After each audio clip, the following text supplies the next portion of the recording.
Welcome. I'm Richard Hosnout, your host for the Wisdom Inspired Life podcast and this Wisdom Inspired Life YouTube channel. Great to have you back.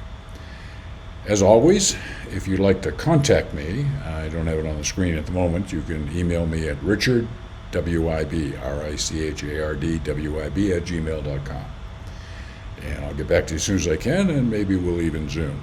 This is a continuation of what I've called the Ageless Wisdom series. Ageless Wisdom is the name for 24 volumes and more than 10,000 pages of the highest esoteric wisdom revealed by the Tibetan master Djwal Khul and transmitted via mental telepathy to Alice Bailey, who was in the United States, living at that time near Monterey in California. I've read it all at least once. It's not easy reading.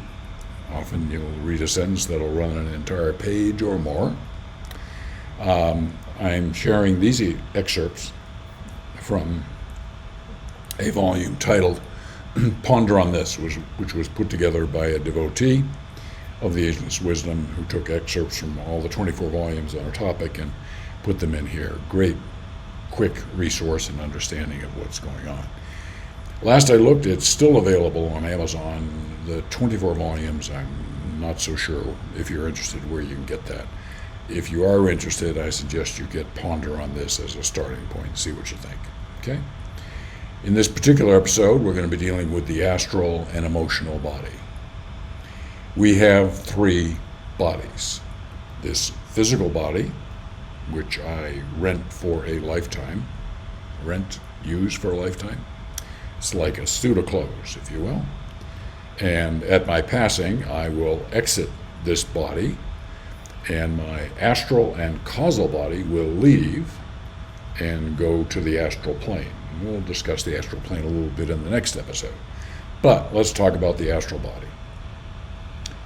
The emotional body is simply a great reflector. It takes color and movement from its surroundings, which is another way of saying be very careful about the environment you put yourself into. If you put yourself into anger and hate, it's going to have a direct impact from an energy standpoint on your emotional or astral body. Okay? It receives the impress of every passing desire. It contacts every whim and fancy in its environment. Again, be careful where you put yourself. Every current sets it in motion. Every sound causes it to vibrate, unless the aspirant inhibits such a state of affairs and trains it to receive and register only those impressions which come from the intuition, a level via the higher self. Okay? So, key point here. Your astral or emotional body is very reflective, sensitive to, subject to impact by the environment that you put yourself in. Both your external environment and your internal environment of emotions and feelings. Okay? And the health of your astral body is very closely related to your physical health, your mental health, and your spiritual health. So be careful. Next, the aim of the aspirant should be to so train the emotional body that it will become still and clear as a mirror. Remember in the previous page we said it's reflective. Let it reflect that it still and clear environment, which you do through meditation, where stillness comes, all your thoughts settle down. So it may reflect perfectly. What words should describe the emotional body?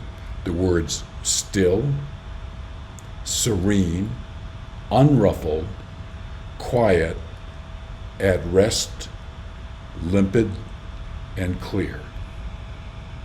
It's kind of a healthy emotional body. You say, that's not me right now or today. I understand. Not me either, all the time either. But it's what we aspire to, and meditation is the path to achieving this. When illusion and glamour have both been overcome, long journey to get there, the astral body fades out in the human consciousness. There's no desire left for the separated self. When we achieve higher levels of consciousness, ultimately achieving Christ consciousness, the role of the astral body changes dramatically. There is no desire left for the separated self, separated from God.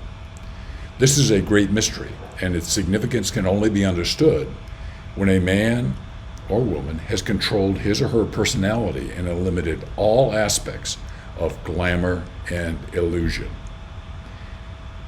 Illusion, fundamental illusion.